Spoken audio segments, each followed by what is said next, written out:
Bernard Arnault est le 4e homme le plus riche du monde. Sa fortune colossale est estimée à plus de 60 milliards d'euros. Il est notamment propriétaire des quotidiens Le Parisien et Les Échos. Et à ce titre, le milliardaire touche 12 millions d'euros d'aide de l'État chaque année. Cet argent, c'est celui des contribuables français, c'est le vôtre. Alors, reprenez le pouvoir, donnez à la presse que vous aimez, donnez à TV Liberté.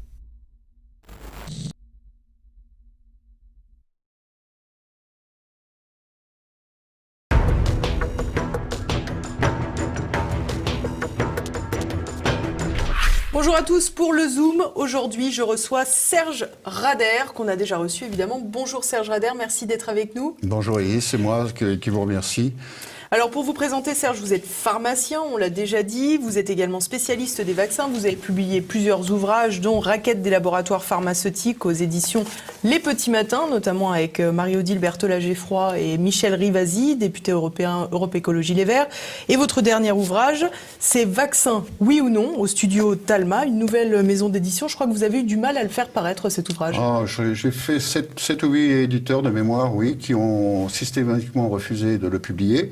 Mon éditeur actuel l'a envoyé à tous les médias nationaux, mais bien sûr, ça ne diffuse pas. Hein. On fait passer des gens qui écrivent des livres tels Les vaccins pour les nuls. Hein.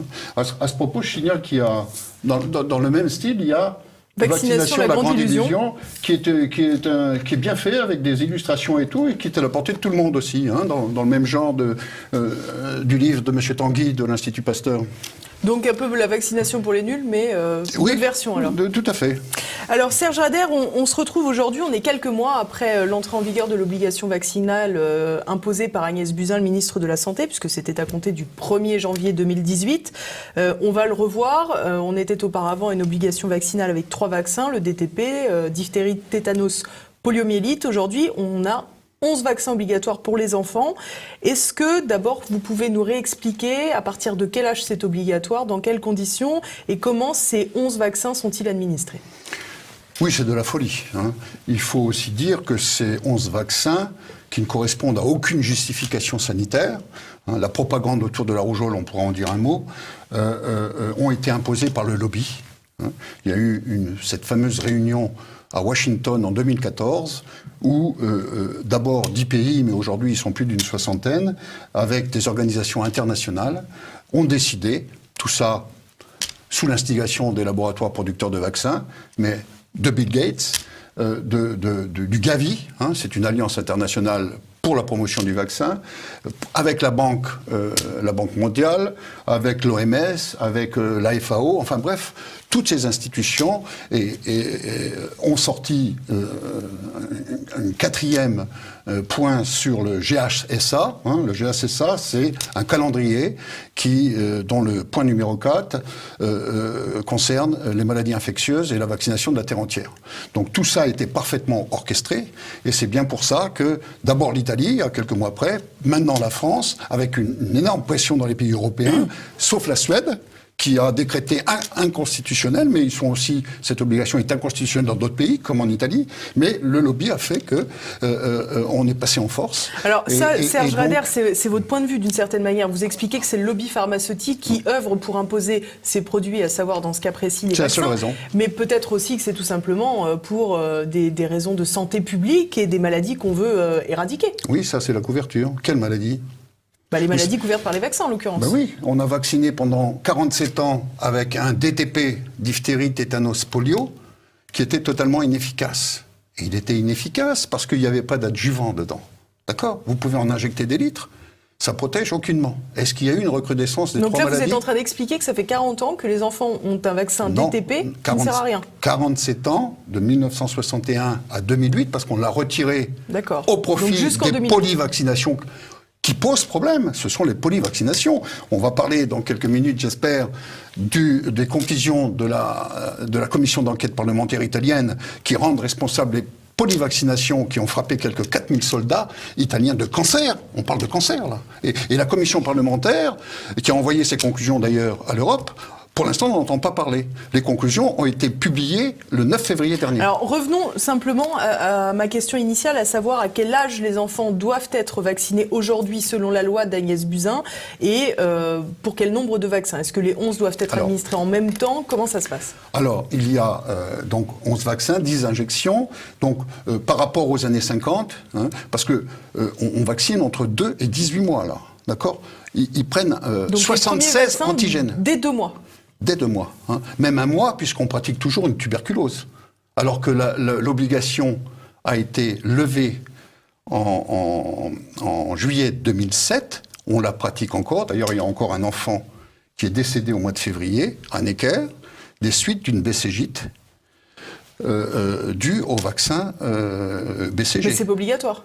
Mais c'est pas obligatoire. Mais, excusez du peu, les sénateurs ont eu des documents dans les mains et ils ont, où c'est marqué qu'on a retiré l'obligation vaccinale du BCG parce que les tuberculoses avaient baissé. Ben oui, mais au moment du retrait, il y avait encore 5800 cas de tuberculose en France.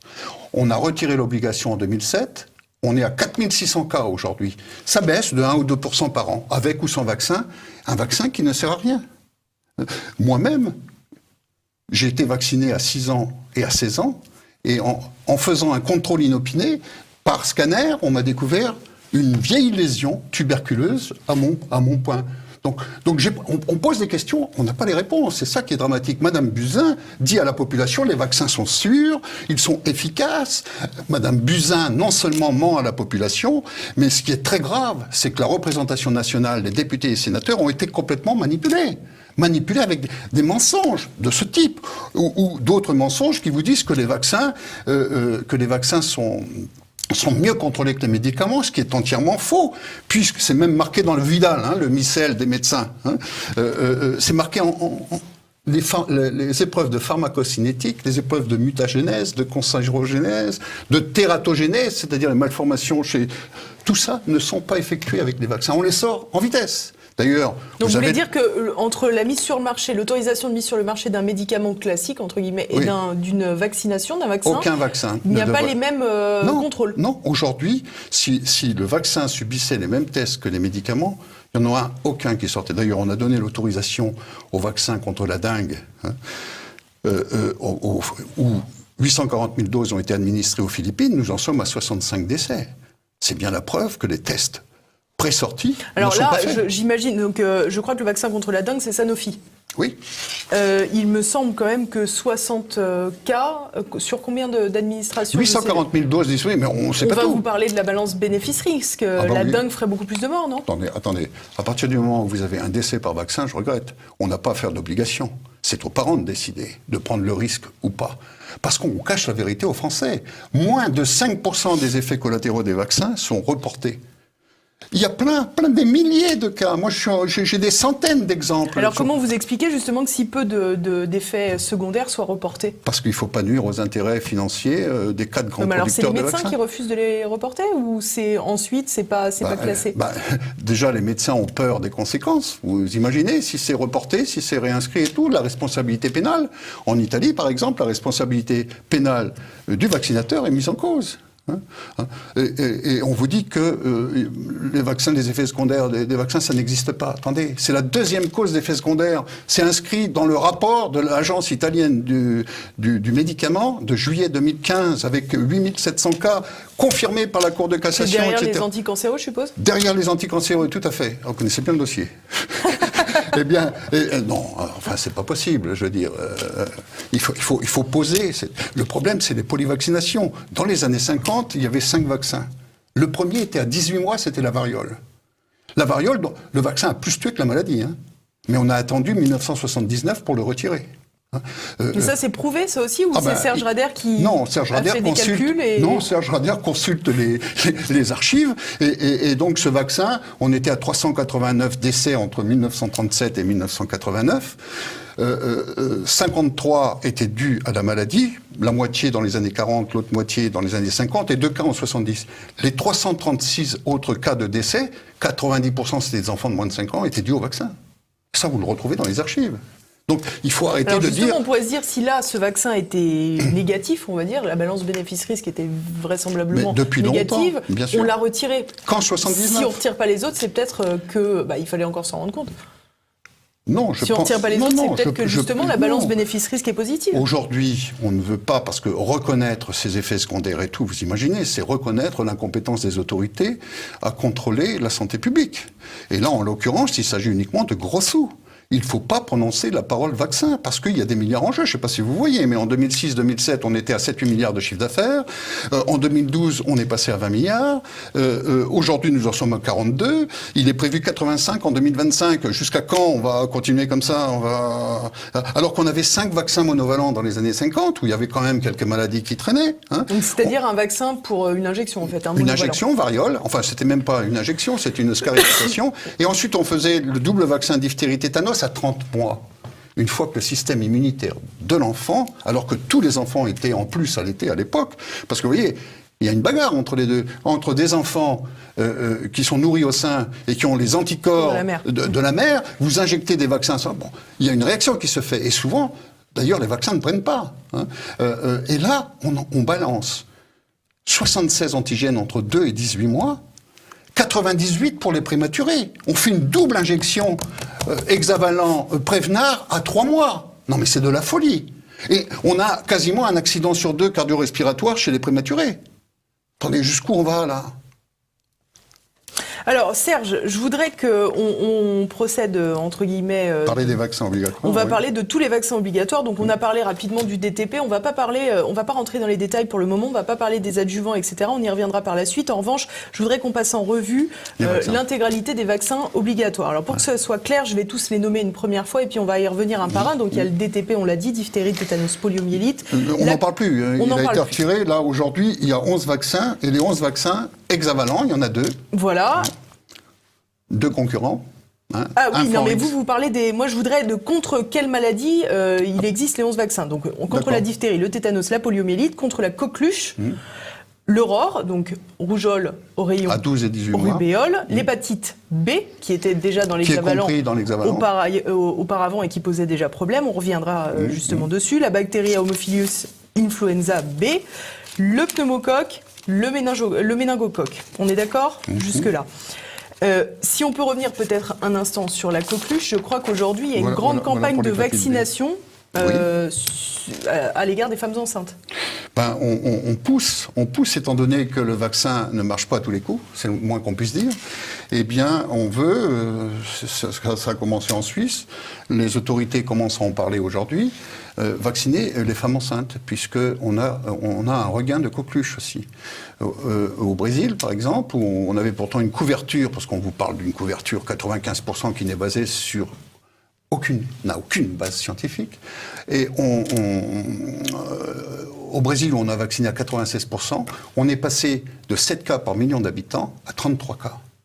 Et le Brésil a décidé, par une directive de 22 pages de septembre 2014, de vacciner les femmes enceintes avec le DT-Coq de chez Glaxo. Laboratoire Glaxo. Et pour ceux, ils ont commandé en gros un an de stock, c'est-à-dire 3 millions de doses. Et ils ont commencé à vacciner, notamment dans la région, une des régions déshéritées, enfin plus pauvres du Brésil, dans le nord-est. Et puis, 2 mois après, explosion des cas de microcéphalie. Moi, je pose la question, est-ce qu'il y a une relation entre la vaccination de ces femmes enceintes? Moi, j'ai arrêté la comptabilité à 8000 cas. Vous imaginez 8000 nourrissons qui sont nés sans cerveau.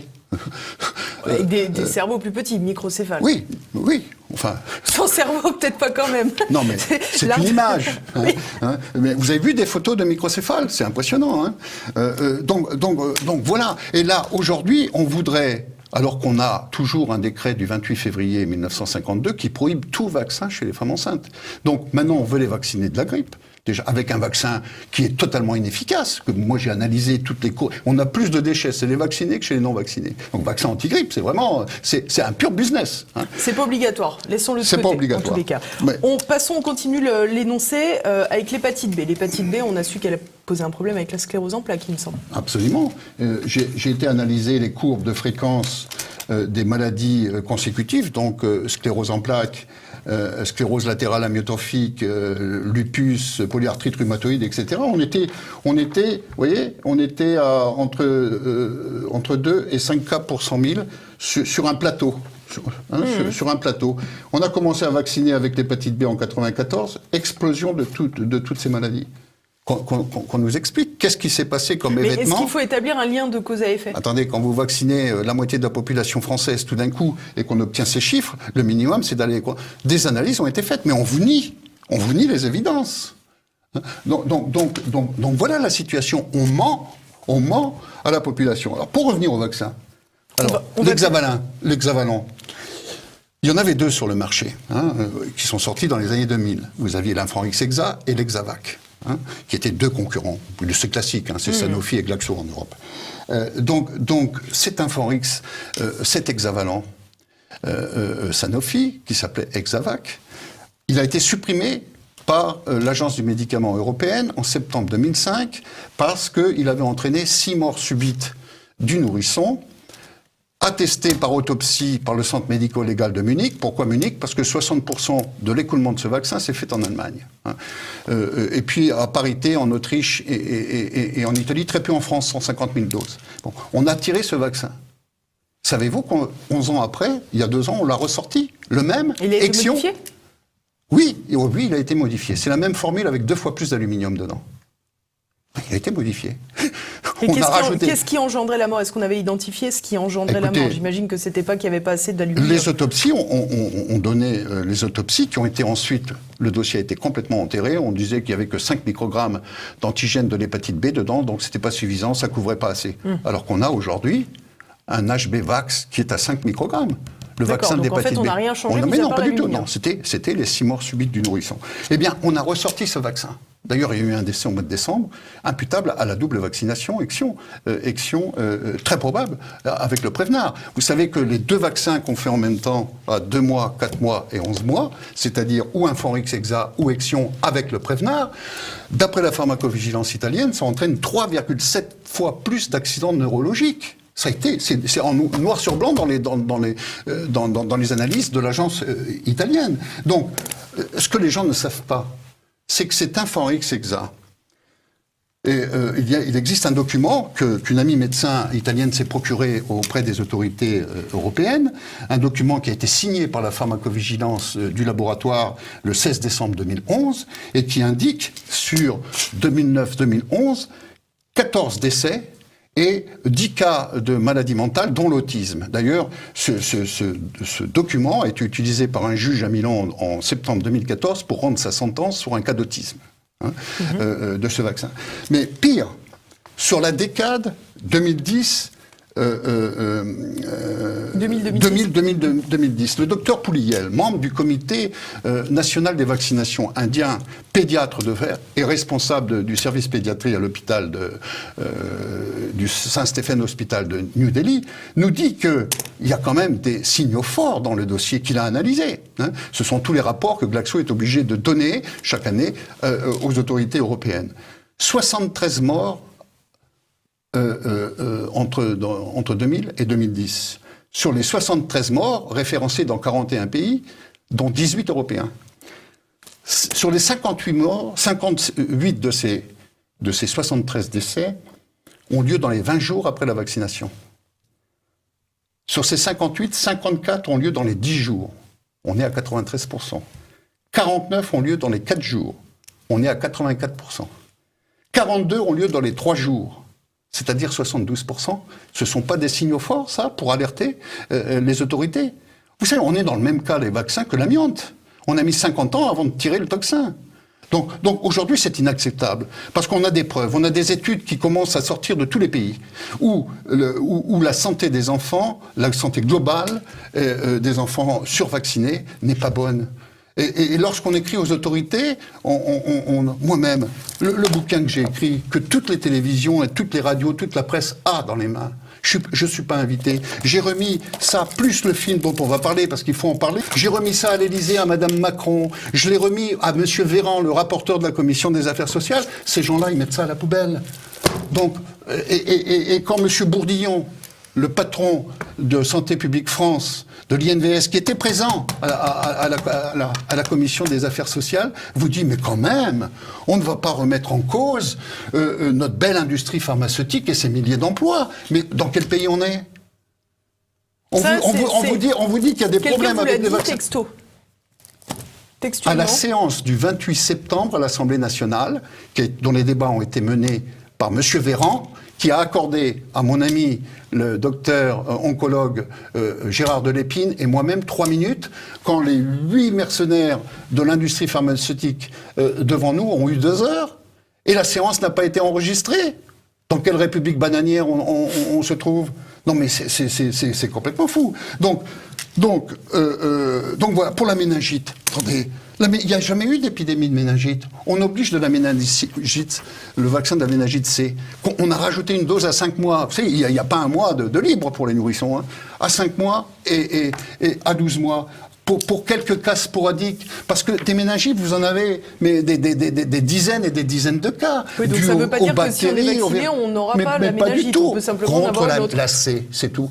À Dijon, c'était la W135. Bon, 2 décès, certes regrettables, mais vous savez, il suffisait de faire un prélèvement général, ils ont vacciné quand même 46% du campus, et non pas 95%. Avec un vaccin, ils s'en vendaient moins de 500 unités mois en France. Donc il fallait faire un test avec le Nimemrix, qui était dosé à 5 microgrammes, alors que l'ancien, il a remplacé un ancien qui était dosé à 50, et ça marchait pas. Et donc là, celui-là, il aurait marché.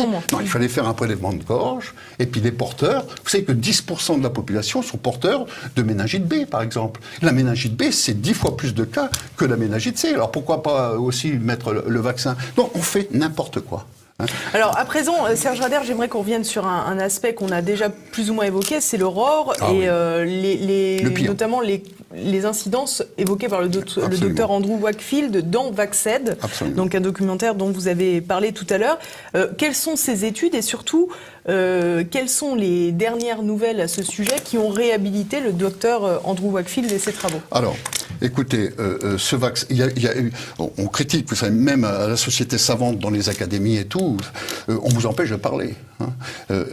Wakefield est le dernier des coquins. Donc revenez peut-être rapidement pour présenter Andrew Wakefield. Il se trouve que Wakefield, je l'ai rencontré, et que c'est un homme qui fait plus que son travail. Le problème, c'est qu'il dit la vérité, et qu'il dessert les intérêts, notamment de Glaxo, en l'occurrence, qui était le producteur du Priorix, hein, le ROR.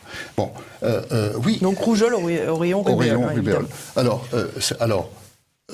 face aux méningites qu'il entraînait, lorsqu'il est sorti en 87, il a commencé à sortir dans divers pays, puis ensuite on l'a retiré, on l'a remis en Angleterre, et puis il est repassé au Brésil, etc. Et on va dire, oui, mais Wakefield, il a fraudé. Non, Wakefield, il a défendu les intérêts des victimes de ce vaccin. D'ailleurs, il n'a jamais dit de ne pas vacciner, il a dit de repousser ce vaccin, et en attendant de faire le Rouvax. Les autorités britanniques, quand elles ont retiré le Rouvax du marché, le monovalent. Et c'est ce que les autorités françaises... Il y a des flambées, paraît-il. Mais alors pourquoi vous retirez le vaccin monovalent de la rougeole là? Le 24 janvier, on a retiré le vaccin. Ce qui fait qu'on n'a pas le choix, on est obligé de faire le trivalent. Alors, je regrette, mais ce trivalent, et ça a bien été montré dans ce film, non seulement Wakefield a fait son devoir de professionnel de santé, et il a fait savoir que ce vaccin entraînait, parce qu'il était administré aux jeunes, des cas d'autisme, qui ont été confirmés par une étude 2000-2004 de la pharmacovigilance, le CDC américain, hein, la pharmacovigilance américaine, et où on a assisté à l'explosion des cas d'autisme. Tout ça est révélé dans ce film qui est censuré sur la terre entière. En Grande-Bretagne, le sénateur Pepe, en Italie, devait le diffuser au mois d'octobre au Sénat. Il a été empêché par la ministre, qui est d'ailleurs sous enquête pour falsification des bulletins de vote début mars au sénatorial. Il a été censuré au Parlement européen au mois de février. Il a été censuré quelques jours après par la mairie de Paris. Si ce film racontait n'importe quoi, eh bien, il aurait été mis en procédure, etc. Or, actuellement, il est diffusé sur la terre entière. Il faut que les gens visionnent ce film Vaxed, qui incrimine le vaccin ROR dans les cas d'autisme. On ne peut pas assister à cette explosion. Il y a 8000 nouveaux cas d'autisme en France, 1 sur 100. Ils étaient 1 sur 10 000 il y a 30 ans. Lorsqu'on vous diagnostique un enfant autiste à 2 ans et demi ou 3 ans, qu'a fait l'enfant jusque-là pour devenir autiste régressif, si ce On peut n'est vous dire que c'était déjà à la naissance, mais qu'on s'en est pas rendu compte avant. Non, parce que vous avez... Non, mais il faut voir le film. Tout est dit dans ce film. Hein. Donc voilà. Donc, et Wakefield, je regrette, mais ses travaux ont été confirmés non seulement par l'ancien directeur de la santé britannique, Peter Fletcher, qui est maintenant en retraite, qui a confirmé ses travaux, mais par le professeur japonais Kawashumi, qui a retrouvé du virus rougeoleux dans les lymphonodules intestinaux, dans les maladies inflammatoires, puisqu'il est responsable, ce vaccin ROR, de maladies inflammatoires type maladie de Crohn, rectocolite hémorragique, etc., et autisme. Et donc, tout ça est validé par plusieurs personnes, etc., mais plus grave. La HAS a annoncé, il y a une dizaine de jours, la HAS, la Haute Autorité de Santé, a annoncé que 12 et 18 mois, ça suffisait pas, puisque, pour parler un petit peu de la rougeole quand même, parce qu'on dit on a des flambées de rougeole, ben oui, ces flambées sont dues à la vaccination de masse. Plus vous vaccinez, et plus il y a des cas de rougeole. Ça s'est passé pareil pour la diphtérie, ça s'est passé comme ça aussi pour la variole. Il faut voir tout ce qui s'est passé aux Philippines, en Inde, etc. On a introduit, on vaccine à outrance, et les maladies explosent. C'est ce qui se passe pour la rougeole. Est-ce que les gens ne savent pas, mais un bébé vacciné est contaminant pendant 1 à 4 semaines après la vaccination, ce qui fait qu'il peut contaminer des jeunes adolescents ou des adultes qui avait la rougeole, bien sûr. Qui ne sont plus protégés par des vaccinations trop anciennes. C'est ça le danger actuellement, c'est que la vaccination a transféré la maladie chez les jeunes adultes ou les adultes, mais avec un risque pour les nourrissons avant 1 an qui ne sont pas vaccinés, puisque le premier vaccin tombe à 12 mois. Alors, la Haute Autorité de Santé, ils sont fous. Ils sont fous ou irresponsables. Ils veulent vacciner maintenant dès 6 mois. Entre 6 mois, une autre injection, une 3e donc. Entre 6 mois et 11 mois. Parce qu'il faut 1 mois entre un vaccin entre l'autre. Sans qu'il y ait eu de tests, de faits. D'examens pré-vaccinaux. Non, mais on marche sur la tête. On marche sur la tête. Alors Serge Rader, pour terminer, parce qu'on a déjà dépassé le temps imparti, j'aimerais qu'on revienne quand même sur un élément très important qui est peu évoqué et qui est largement évoqué dans ce dernier livre, Vaccin oui ou non, c'est les nanoparticules contenues dans les vaccins. Est-ce que vous pouvez nous expliquer déjà de quoi il s'agit, comment vous l'avez découvert ? Eh bien, c'est pas moi qui l'ai découvert, ce sont mes amis scientifiques italiens, dont professeur Montanari, docteur Montanari, et son épouse Antonietta Gatti, qui est experte auprès du ministère de la Défense et qui a été experte aussi dans cette commission italienne et qui a rendu ses conclusions après 18 ans d'enquête. Ça s'appelle la commission d'enquête sur l'uranium appauvri, parce qu'on pensait que ces soldats avaient attrapé des cancers, des lymphosarcomes, des leucémies, etc., foudroyantes. Il y a 600-700 morts déjà. Et donc les nanoparticules. Et donc, ils ont trouvé... D'ailleurs, je fais une conférence en fin de semaine sur ces nanoparticules. Ils ont trouvé ces nanoparticules dans 32 vaccins au moment où j'ai écrit le bouquin. Et par contre, on a analysé un seul vaccin vétérinaire et il en est exempt. Donc on pose la question aux autorités. Alors j'aimerais qu'on s'étende un tout petit peu sur ce point, parce que justement, c'est assez intéressant cet aspect, c'est que une fois les enquêtes menées en Italie, vous avez découvert qu'il y avait des nanoparticules donc, de métaux lourds, je crois, essentiellement. Oui. Enfin, il y a, je crois, de mémoire... 22 éléments de la classification de Mendeleïev, du barium, du tungstène, du titane, du plomb, de l'aluminium, etc. Et alors, sous forme de nanoparticules. Précisons que c'est pas spécifié justement sur les compositions de vaccins, précisément non, parce que c'est en nanoparticules et donc c'est en dessous des seuils légaux pour être stipulés. Il y a eu une affaire, l'affaire en cours sur le méningitech, où ils ont analysé, d'ailleurs ils ont procédé par minéralisation, c'est-à-dire qu'ils ont exposé en fait les nanoparticules, donc il peut plus y en avoir. Donc entre les métaux lourds sous forme libre et nanoparticules, ça n'a rien à voir. Les nanoparticules sont des éléments très petits, qui sont issus des combustions dans les incendies. Vous savez, toutes les nanoparticules, ils sont très fines. Et plus elles sont fines, et plus elles sont pénétrantes. Et elles sont non biodégradables. Et la notion de quantité, on n'est pas dans le poison, la notion de quantité est secondaire. C'est qu'elles sont capables de frapper n'importe quel élément, bien sûr le pire étant le cerveau, comme l'aluminium. Et c'est là renvoyer les gens aux travaux du professeur Gérardi, je crois, pour l'aluminium. Tout à fait, mais il n'y a pas que M. Gérardi, il y en a d'autres qui ont travaillé dessus, mais on fait comme si on ne voulait pas voir.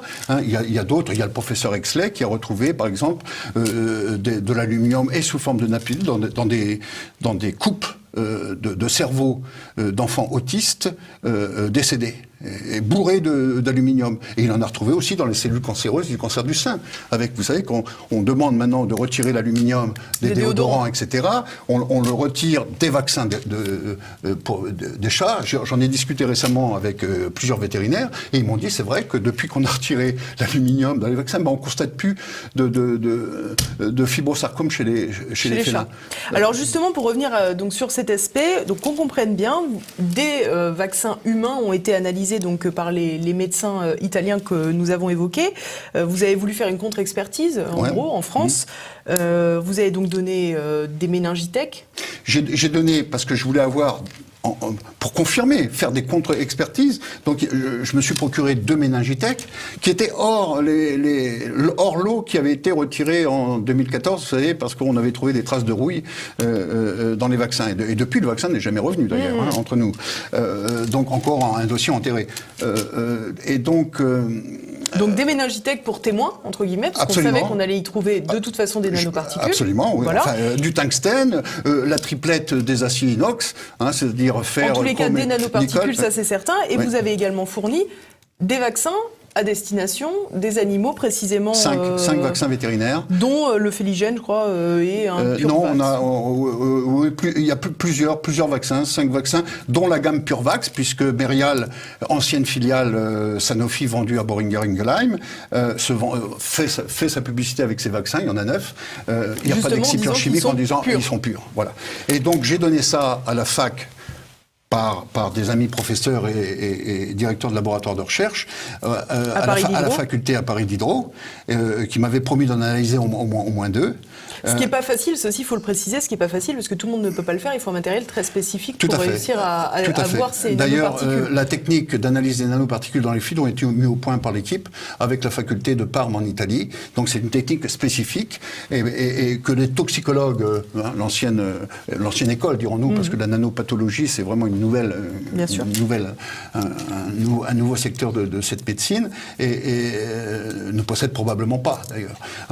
Et donc, eh bien, après 5 semaines, on m'a rendu mes vaccins en disant non, le dossier est trop chaud, on n'analyse pas. Donc moi, j'en reste pas là. Donc visiblement, en France, on est moins libre d'investiguer d'un point de vue scientifique. En France, une affaire comme ça, oui, mais ce sont des examens qui sont faits à l'étranger. Donc ça ne compte pas, mais on ne peut pas faire de contre-expertise. Vous savez bien que la justice, comment elle fonctionne, elle est sous les ordres, le parquet est sous les ordres du politique et tout, donc notre justice n'est pas indépendante, ce qui n'est pas le cas en Italie. Vous savez qu'un juge italien peut prendre l'expert qu'il veut, et non pas les experts nommés par le ministère de la Santé. Donc, et où en est-on en Italie de l'obligation vaccinale ? Eh bien, il avait été prévu à 12. Il y a eu de très grosses manifestations qui ont été cachées par nos médias nationaux qui sont aussi sous cloche. Vos confrères journalistes des canaux nationaux, je les plains, ils font pas leur boulot. Ils peuvent pas dire la vérité à la population parce que tous les médias sont dans les mains d'une poignée de milliardaires et bien sûr on ferraille à mort.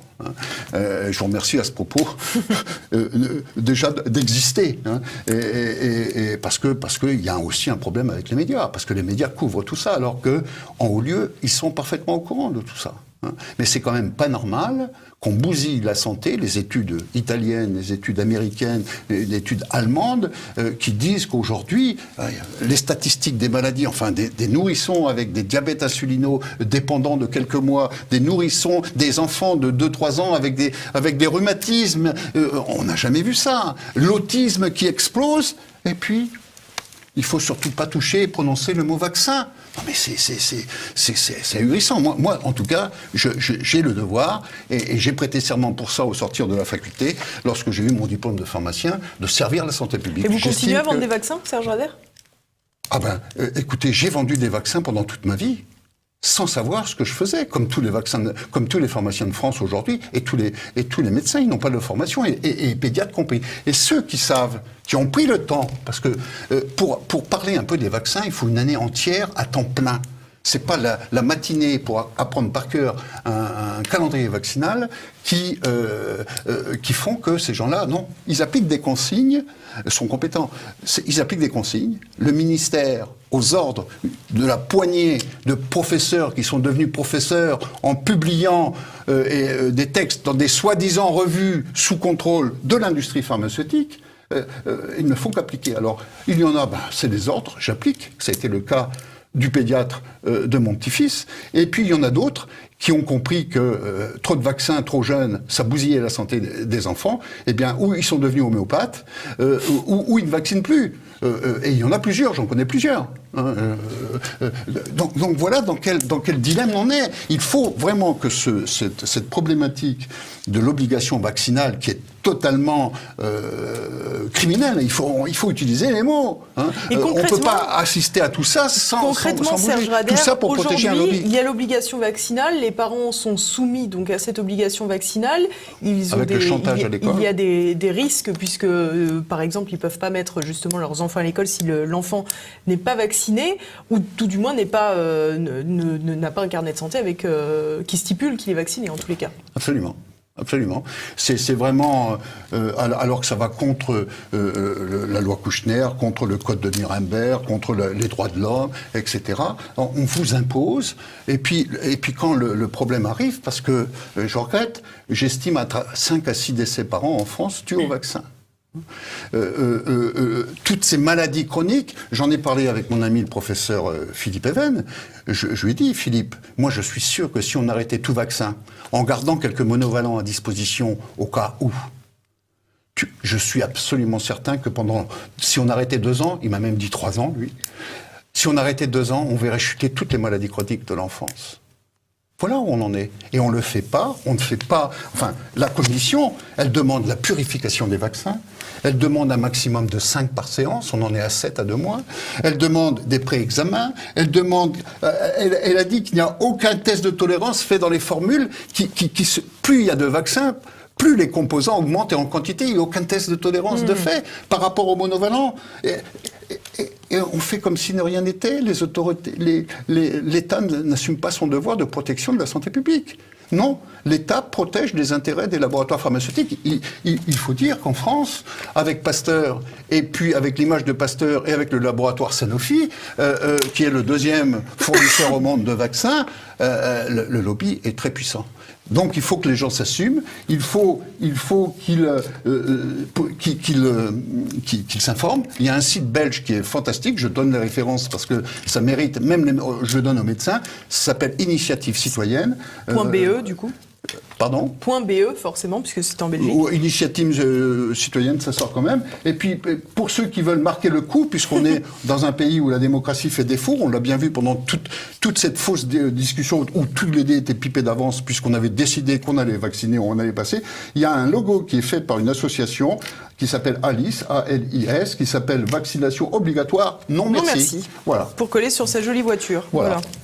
Je vous remercie beaucoup, Serge Rader. Je rappelle le nom de ce dernier ouvrage, Vaccin, oui ou non. On a compris que vous, c'était non. C'est donc aux éditions. Dans l'état actuel, on joue à la roulette russe. Donc ces nanoparticules n'ont rien à faire dans les vaccins. La DGCCRF l'a reconnu dans les produits dermocosmétiques et tout. J'ai déposé une plainte en ce sens. J'attends les résultats de la DGCCRF. Merci beaucoup, Serge Rader. Je vous en prie.